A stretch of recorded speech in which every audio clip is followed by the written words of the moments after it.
Shalom from Jerusalem. This is Watchmen Talk, a conversation with Major General retired Eitan Dangot, with a very long and proud career. I am Amir Oren. In our first part, we talked about your career as an artillery officer, and we reached your position in the Home Front Command. Now, one of the responsibilities of the Home Front Command is not in Israel proper, but abroad, assisting when disaster strikes in many countries, earthquakes and other such events. And you led at least one mission, perhaps more, to such countries. What was your experience in that? You are touching a very even sensitive and I think exciting point, because I was command the delegation that went to Mombasa, Kenya. In Kenya in 2003, while 2003 or 2, while 3 terrorists killed, suicide terrorists, entered to a hotel while a group of Israelis just came to the hotel in Mombasa and murdered 2 brothers and the guide of this team, and many were wounded. Before was launching a missile on Israeli aircraft, Arkia, we just depart. From Mombasa, it was a change of groups. November of 2002. Yes. I heard about this in Israel when I was on the way to the meeting in the staff in Tel Aviv. And after 2 hours, I got a phone call, organize a delegation which will be based on infantry fighters with other kind of what you will need. You are going with 6 aircraft by Hercules from the Air Force with 1 Boeing, and your mission is to bring back the wounded, to see what's going there. And there was a contact, but it was a little bit foggy, all the situation. It's a similar flight plan to the Entebbe operation, because Yes, but with a big difference. We came not by force, so I was with 2 legs on the ground to understand. We are coming to Kenya while in the airport there are some people from Mossad, another organization, which supply us details, but a lot of data was missing. We were not sure what's going on the ground with other terrorists that escaped. So it was not Entebbe, but it was not a kind of mission to bring back home people from far away.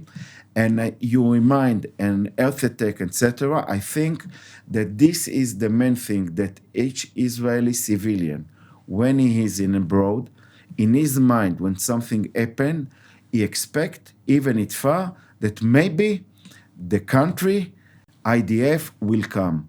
And the moment I land in Mombasa with the Boeing, I had 2 hours before the Hercules that were a little bit behind us. And it was for me quiet time to decide what I can do. The end of this operation, when I was on the ground, we landed without lights in a very dark place in the airport. We took all the airports around with almost a battalion of infantry. And at the end, we sent back home few hundreds of Israelis that came from all Kenya. They were, everybody heard about it, and they took commercial flights. But they heard the IDF is there, and they came. And I saw what is the meaning to be a Jewish or Israeli civilian, that you are in such attack, and coming from home, your IDF to defend, to bring you home. I think it gives something that is missing to many other countries. And the moment I came back home, on the last airplane, while everybody already flight, there was not place for the soldiers. We were waiting to another big aircraft that will come. The first candle from Hanukkah, we entered home. It was one of my really emotions when I look from the cockpit on Eilat when we entered, to understand what is a right to be officer or a fighter in the IDF, and in your time to be a part of such a big organization and operation that bring, and that is because how Israel developed the situation with all the delegations. But this is parts to understand that the real mission is inside the country, of course. We earlier touched upon your time in the Netherlands and also Brussels, the NATO headquarters, when you were a military attaché stationed at the Israeli embassy.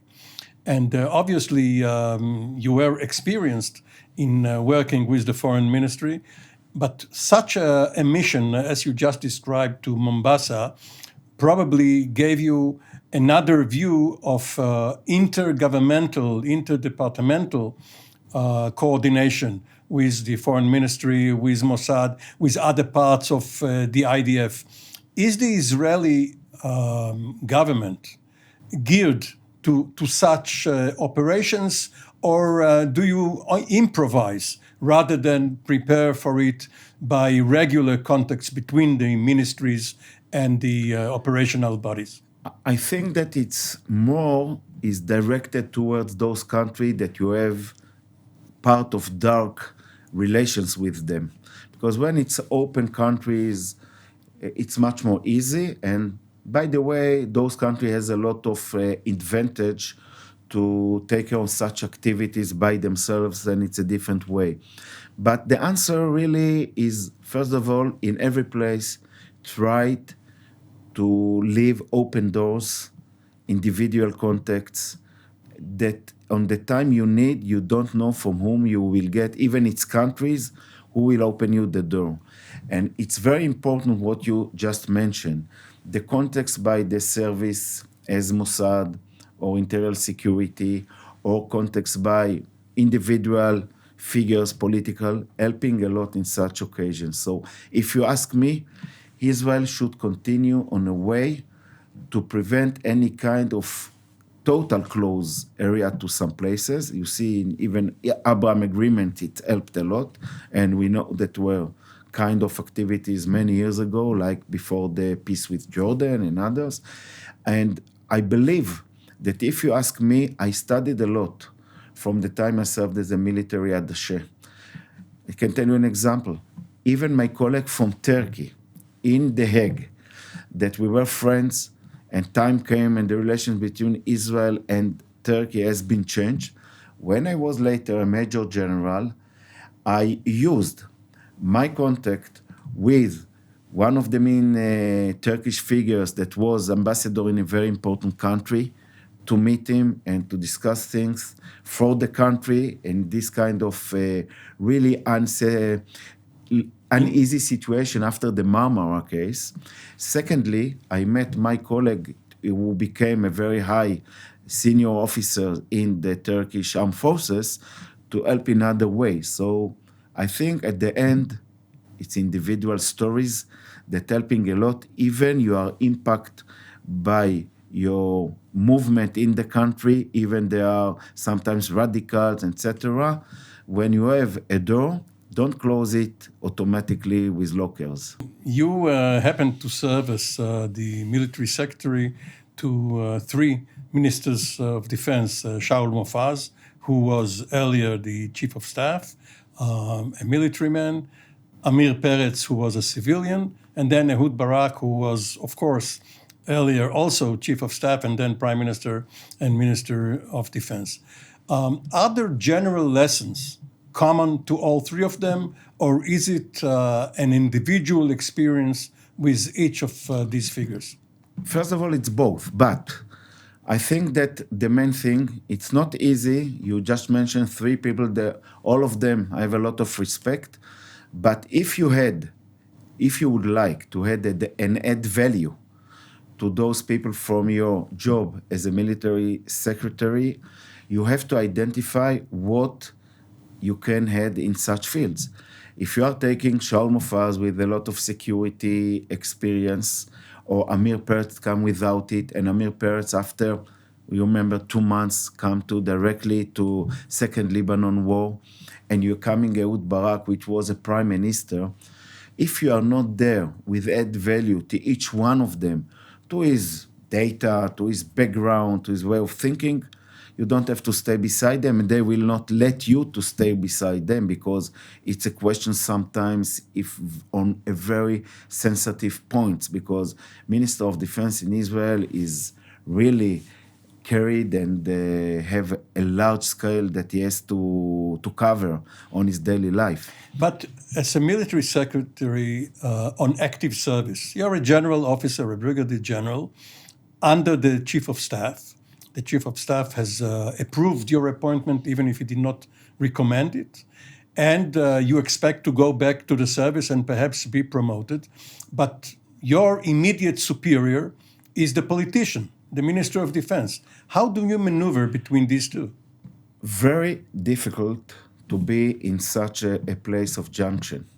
First of all, you have to bring your knowledge every day that you are a military officer, and you know to put where are you will be closed by lines, because sometimes you hear things and you have to close your earth and even not to talk This about it. is the place to tell all of these secrets. Not here.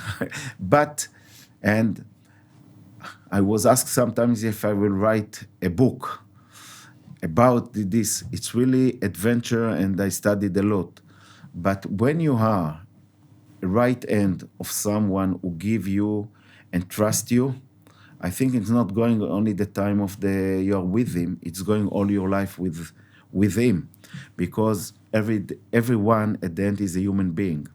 But if something is not damaging the main purpose of the security, for example, situation in Israel, you have to be there and you have to be very careful. But you are right, at the end, it's a human being relationship. Relations between Chief of Staff and Minister of Defense, it's not easy.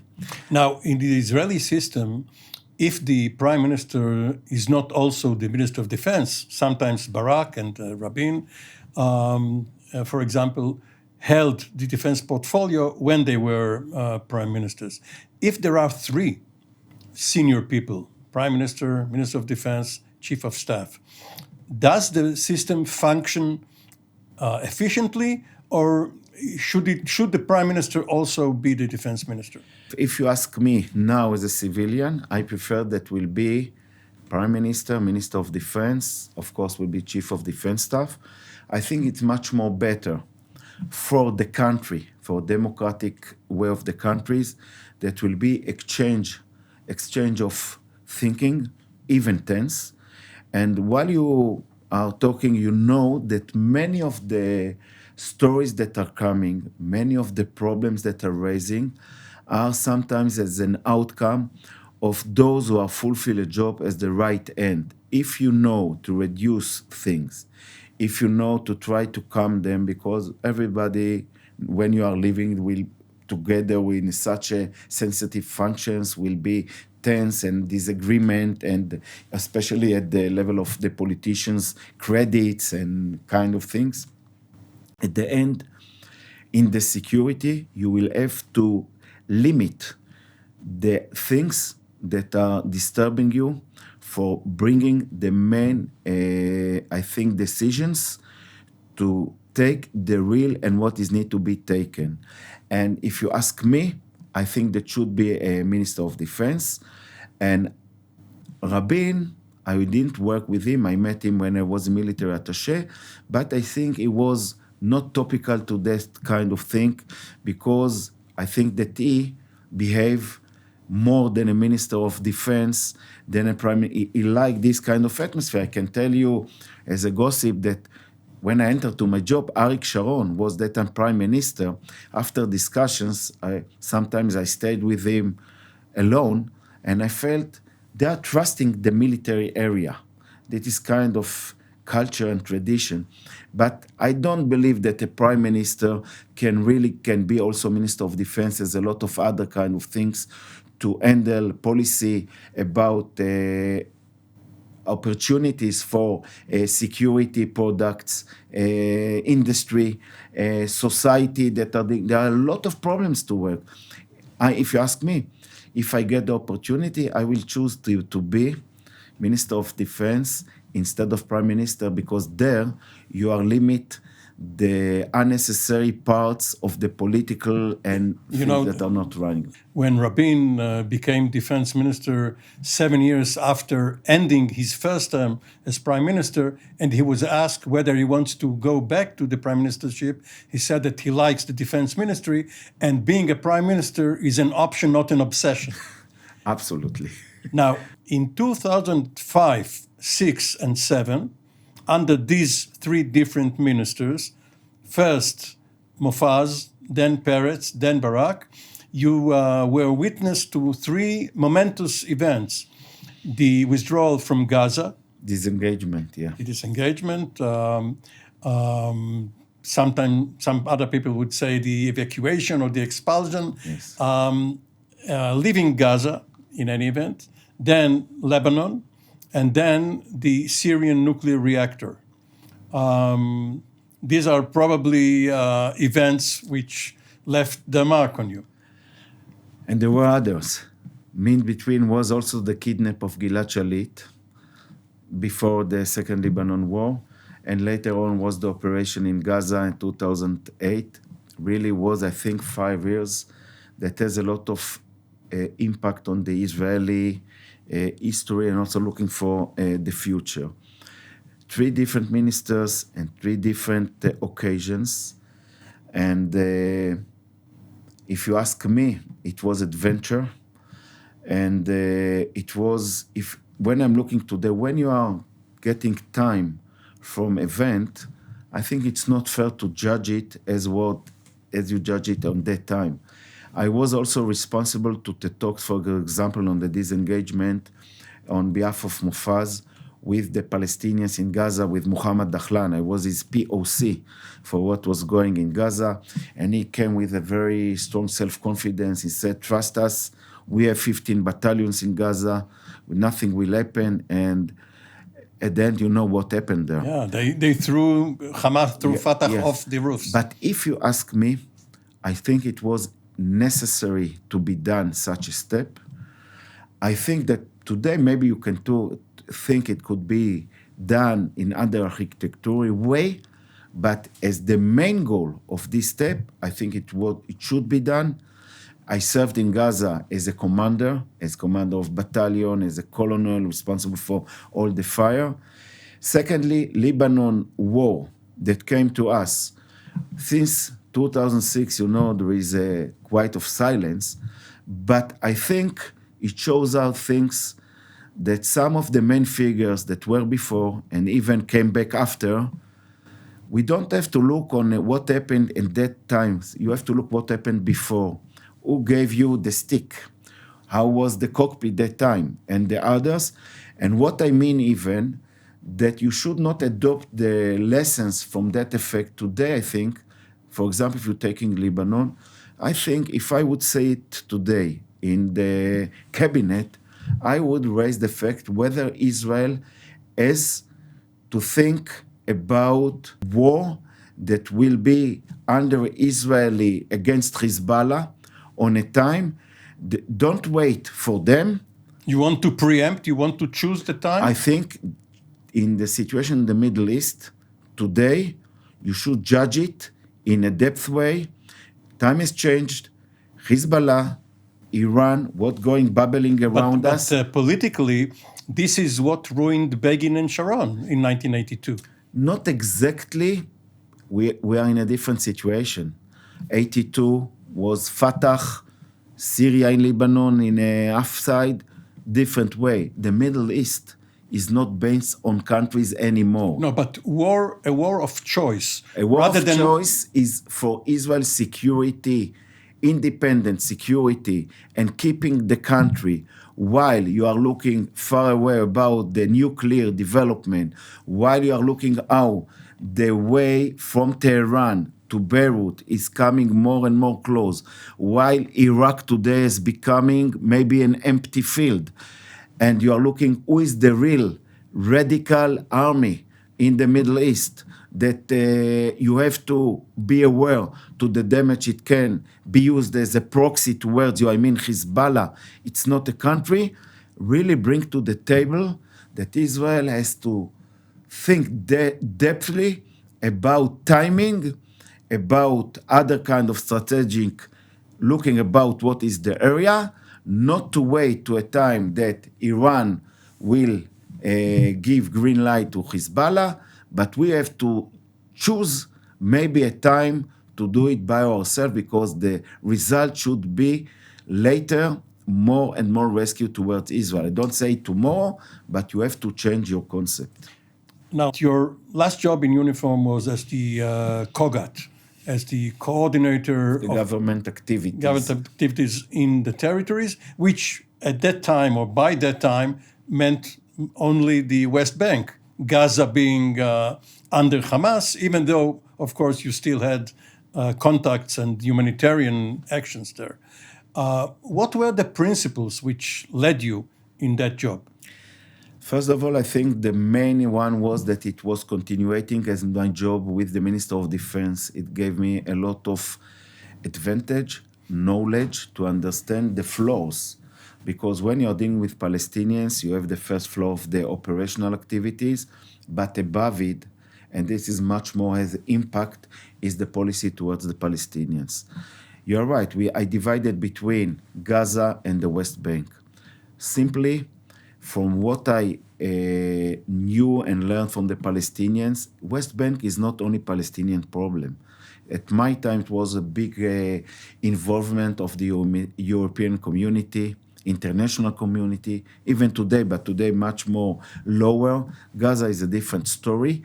So what I adopted at that time, a simple, I think, idea that says economy is security and security is economy.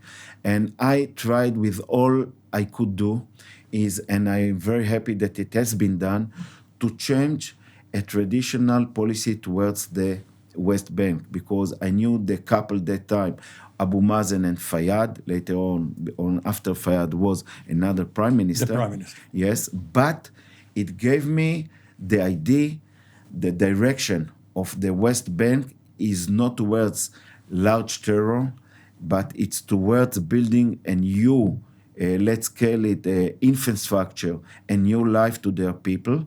And I still today support a lot the fact that as more as the economic situation is better in the West Bank, you limit the number of people that will choose violence. At that time, you don't need to explain it. Just look from the Arab Spring, 2008-9. You see that the population in the West Bank till today is coming in a very low level. I mean, from a large demonstrations and violence. Two questions, perhaps organizationally. You were called the coordinator of government activities, but actually it's mostly defense, even though you have staff officers from other ministries. But you are working under the Minister of Defense rather than the cabinet as a whole. Yes. And also, don't forget, till my last day in this job, I first of all see myself as a soldier of the Chief of Defense Staff. And it's also another junction, but sometimes it brings me the duty to say to my colleagues at the General Staff and to the Chief of Staff things that they didn't like to hear. But I think this is Because you were willing to take a risk to open... I saw the picture much more larger, because they're responsible, and this is right away, of preventing the next terror attack. Supply peace and supply defense to the population. And I look on the picture that I know about other kind of parameters, and even today in the West Bank, on some way of Gaza, you see that among the last 10 years, there is a change of concept on the brains of Israel commanders, senior officers, even young. Today, when you are looking about commander of battalion in the West Bank, he will not move without the coordination with his colleague from the other side. It was when I was a colonel, we didn't speak with them at all. It means if you ask me, there is an hope. There is an hope by the of coordination. And the Palestinian security forces, originally called Dayton battalions. That was the start. Today, they're really based on the ground. You can do something. If you ask me, Amir, going further, I'm not believe we'll have a chance for two-state solution for the coming 5 years at all. In Abu Mazen time, you can make on it an X, but you can talk about it, and under it, I know it from Palestinian colleagues, they prefer to continue to develop their base as infrastructure, economy, keep from the threats that from radical movements like Hamas and Jihad, and leave the time for the talking. Maybe it will not come. Maybe it will come a different story. General Dangot, what happens if there are elections there? Will Hamas take over? I'm not sure. Even it can be an exchange. In West Bank, there is a chance Hamas will win because Fatah failed itself. Fatah has become unconnected to the people, to the civilian, with corruption and other things. In Gaza, just remember, and you have a good memory, and 2011 was a demonstration for the day of Fatah. 400,000 people come suddenly to the streets in Gaza. Hamas were shaking. From that time, they are not permitted. In Gaza, it's a chance. But if you ask me, don't return. I'm not surprised that Abu Mazen didn't agree for elections. Israel has not to agree to elections that Hamas will be a candidate. It's a Middle East. If you want to bring a problem and bloodshed, give Hamas and Jihad Islami to be candidates. Retired Major General Eitan Dangot, a fascinating conversation. Thank you for being with us. Thank you. This has been Watchmen Talk. Thank you, and we will be here again with another such conversation shortly.